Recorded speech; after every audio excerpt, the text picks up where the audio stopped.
Bye-bye. All right, folks, joining us now, North Dakota Senator Mr. Kevin Cramer, who is a member of the Senate Banking Committee. So we may not be quite as optimistic in this segment. On the other hand, so Senator, thank you for coming on. I appreciate it. We carved up, this was Jay Powell's Sunday night martyrdom. I'm going to call it his martyrdom speech. We just have a couple of sentences, which I think we can play for you. Hang on, here it comes, sir.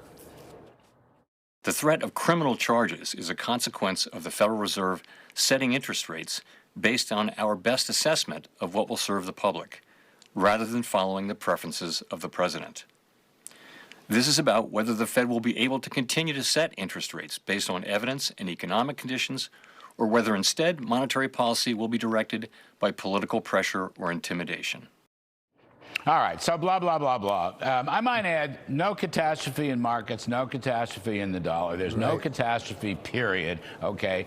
The subpoena could be taken back. I'm reading some late afternoon news.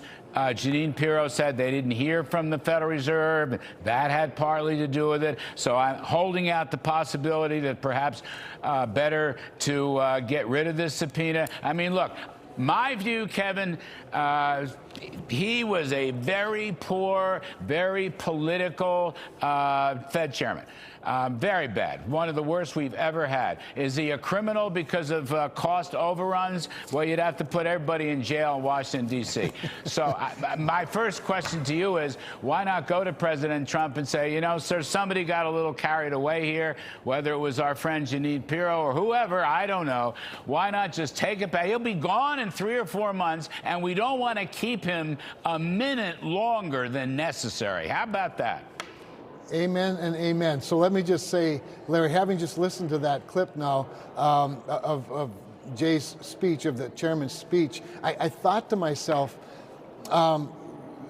you're wrong on this front, and that you're being Jay. You're wrong on this front. He wasn't a good chair because he was political. Right. He gave up independence when he, first of all, urged Congress, begged Congress to put more stimulus into the economy until Joe Biden was the president, and we were already coming out of the funk from the pandemic thanks to the Trump agenda, and the economy was recovering, and suddenly this new president's going to do the American Rescue Plan for a couple $1 trillion and the Inflation Reduction Act for another $1 trillion, and all of a sudden the Fed chair had a position, oh, I don't advise on policy. He was wrong on both fronts. And then when it came time to raise rates to bring down inflation, he didn't do it. He waited. Why? Because his president, Joe Biden, was the president, and he didn't want to make him look bad. So he gave up independence a long time ago. And the Fed is going to survive this.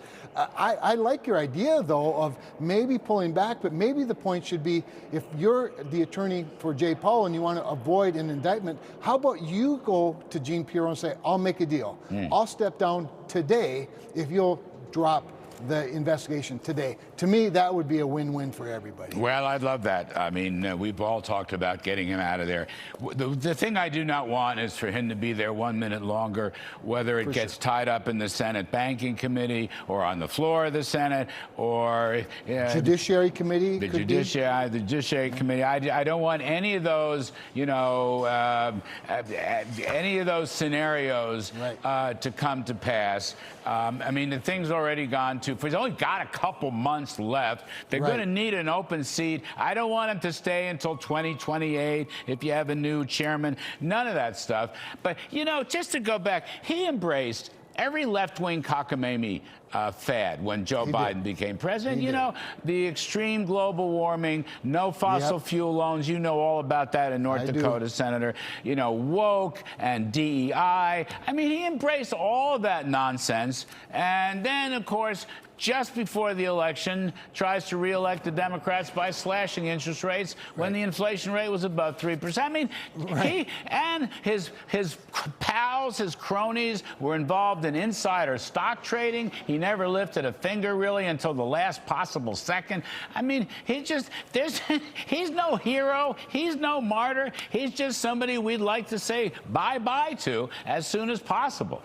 Well, he totally embraced the woke agenda, and when we would challenge him on it, whether whether it was in my office or in a banking committee hearing, he'd always say, well, I think we should stick to our knitting, except then the next thing you'd see is some sort of a stress test based on DEI or global warming. I mean, he never lived up to his rhetoric. He was always elusive. He's boring, which I think is frankly a good thing for a Fed chairman, but suddenly he's become very excitable, and I understand that. But I'm with you. I don't want to do anything to disrupt this incredible rocket ship economy we're enjoying right now. In fact, we've got other big things to do that I'd rather focus on than an indictment. Besides that, to your point, I don't want the federal government to go any further in debt building big prisons to indict all the people who've been misleading to Congress because we couldn't build fast enough. Yeah, well, cost overruns. You got a pretty good point there, Senator Kevin Cramer.